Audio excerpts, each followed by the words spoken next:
ગોવિંદભાઈ, હા અનુભવ. એક મારા મિત્રનો આગ્રહ હતો કે મારા ફામે આવો, તો હું ફામે એમની જોડે ગયો. ફાર્મ બહુ સુંદર હતું. પછી ઘોડી ઉભાડી ગયો એટલે મને અસોનો શોખ, એટલે અમે ઘોડી પાસે ગયા.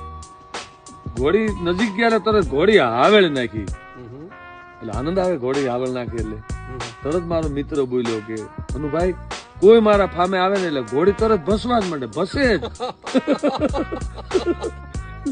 કૂતરા ભસે. મેં કીધું ભાઈ, ઘોડી બોલે એને ભૈસી નો કહેવાય, ઘોડી બોલે એને હાવેળ નાખી કહેવાય, હાથી બોલે એને તરાયડો કહેવાય, ગાય બોલે એને ભાંભરી કહેવાય, ભેં બોલે એને રેણકી કહેવાય, ગીધ બોલે એને આરાયડો કહેવાય, અને શિયાળ બોલે ને લાળીકીરી કહેવાય, મોર બોલે ને ટહુકો કહેવાય, અને હાવજ બોલે ને ડેણકો કહેવાય. વાહ અનુભવ. આ શબ્દ વિહરાતા જાય છે ગોવિંદભાઈ કે ઘોડી ભૈસી ગજબ કહેવાય.